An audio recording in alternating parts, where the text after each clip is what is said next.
কেমন আছেন সবাই?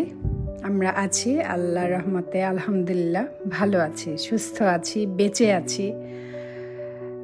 প্রতিদিন যখন একটা নতুন সকাল দেখতে থাকি তখন মনে হয় যে এই তো এটাই জীবন, জীবনের সার্থকতা। আমি যে বেঁচে আছি, I am in my life, আমার একটা জীবন আছে আলহামদুলিল্লাহ।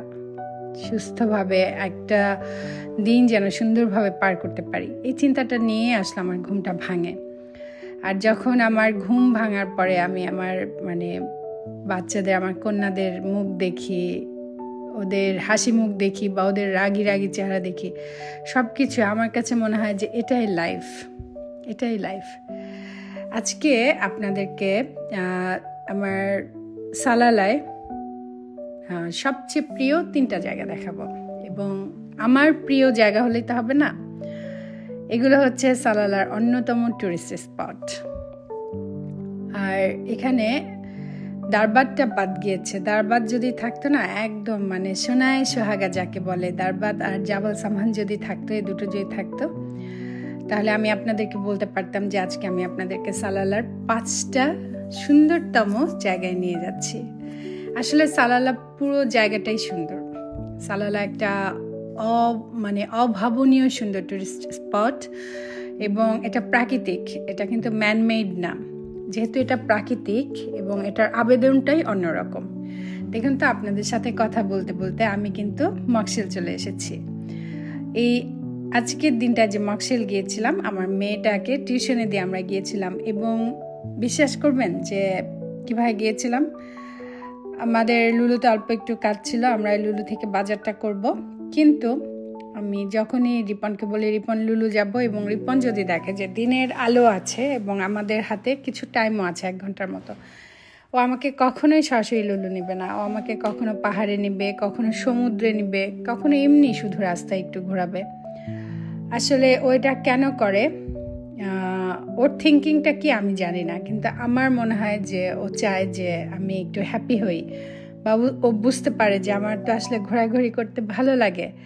আমি একটা বদ্ধ জায়গায়, যেমন একটা মার্কেটে কেনাকাটার উদ্দেশ্য না থাকলে শুধু শুধু ঘুরে বেড়াতে আমার একদম ভালো লাগে না। বরং ওই টাইমটায় আমি যদি একটু পাহাড় দেখতে পারি, পাহাড় কিন্তু আমার সবচেয়ে ভালো লাগার জায়গা। অথবা একটু খোলা বাতাসে নিঃশ্বাস নিতে পারি, অথবা একটু বিচ সাইডে গিয়ে বসতে পারি, এটা আমার জন্য খুবই আনন্দের। আমার মনে হয় যে আজকের দিনটায় আমি আমার ঝুলিতে আরেকটু আনন্দ বেশি সঞ্চয় করতে পেরেছি। আমার আজকের দিনটা আরেকটু বেশি সুন্দর, আলহামদুলিল্লাহ।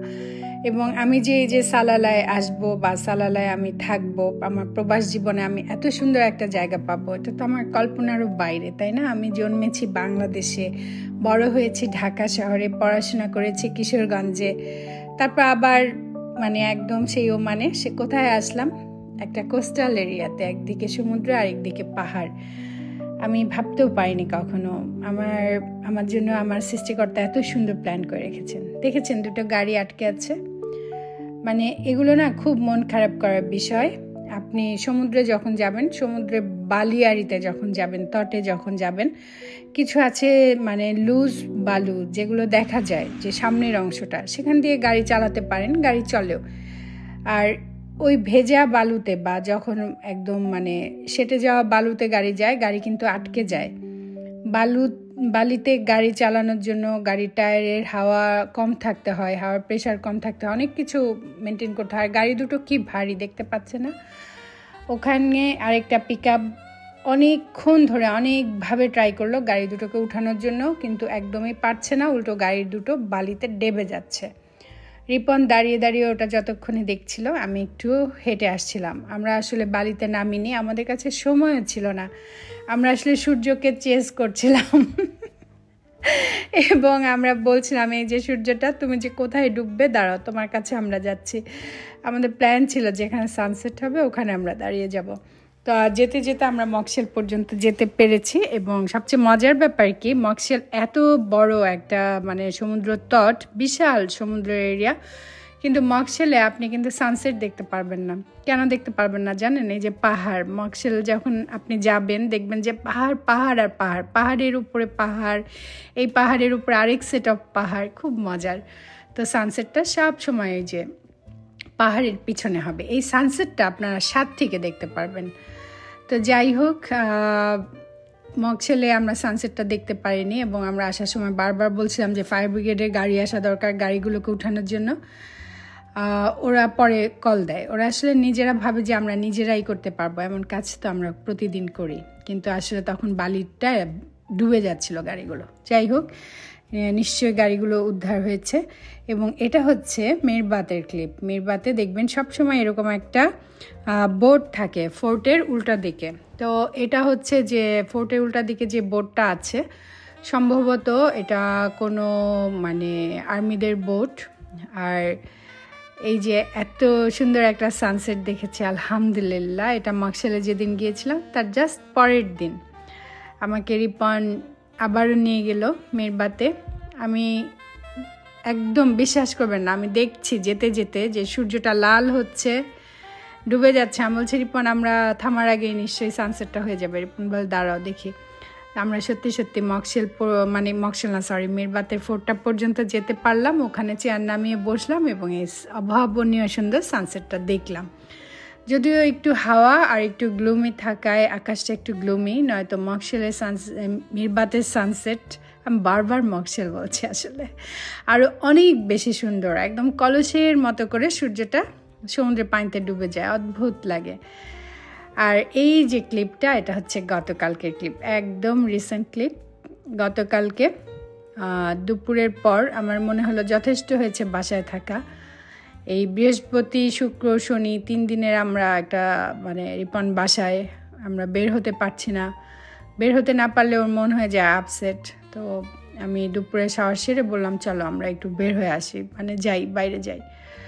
আর এখন তো ফাল্গুনের মতো না, চারদিকে কমলা কমলা রং। দেখেন তো, আমার কাছে মনে হয় কি মানে সালালাতে ফাল্গুন কম, হেমন্ত বেশি এখন। পাহাড়ে সেই যে ঘাসগুলো সব তো একদম রুক্ষ সূক্ষ্ম হয়ে গিয়েছে, কিন্তু সেগুলো না এখন এরকম হিউ দেয়, একটা অরেঞ্জ অরেঞ্জ হিউ দেয়, খুব ভাল লাগে। আর এই যে সানসেটটা হয়ে যাবে, এটা কিন্তু হবে পাহাড়ের পিছে, তাই না? তখনও সালালাতে সান থাকবে। ভালো লাগে এক এক দিন এক এক জায়গায় বসে সানসেট দেখতে। আগে আমরা এরকম প্রায় দিনই করতে পারতাম, এখন তো বড় হয়েছি না, মা বাবা যখন বড় হয়, বাচ্চারা বড় হয়, অনেক দায়িত্ব বেড়ে যায়।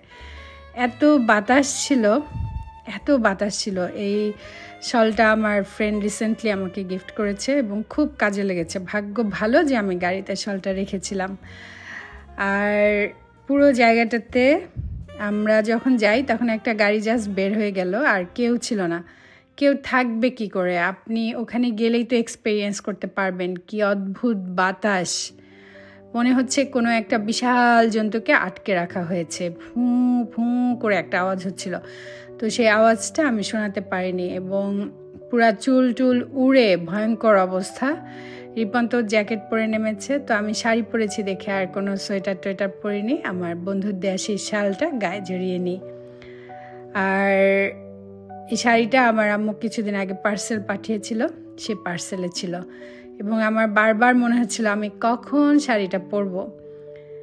আমার শাড়ি পরতে খুব ভালো লাগে। যারা আপনারা আমার সাথে আছেন তারা জানবেন যে আমার মনে হয় যে যে কোনো জায়গায় যে কখনো যখন তখন আমি একটা শাড়ি পরে ঠুস করে চলে যেতে পারি। আমাকে তখন কোনো চিন্তা করতে হয় না যেখানে আমি কি পরে যাব। এই সুন্দর একটা সময় কাটালাম। রিপনকে অনেক অনেক থ্যাংক ইউ দিলাম। যদিও অনেক ঠান্ডা ছিল, ভীষণ ঠান্ডা, দাঁড়াতে পারছিলাম না বাতাসে। তারপর আমি প্রাণ ভরে উপভোগ করেছি। আমার কাছে মনে হচ্ছিল আমি বাংলাদেশে হেমন্তকালে চলে গিয়েছি। যদিও মানে চারদিকে রঙের খেলা, বিশাল রং ছড়িয়ে ফাল্গুন আসছে, ফাল্গুনে অবগাহন করবো ইনশাল্লাহ। কিন্তু তারপরে আমার কাছে এইটুকু সময় মনে হচ্ছিল একদম শীতের শুরু, সেই হেমন্তটুকু। সবাই ভালো থাকবেন, অনেক অনেক ভালো থাকবেন। ধন্যবাদ।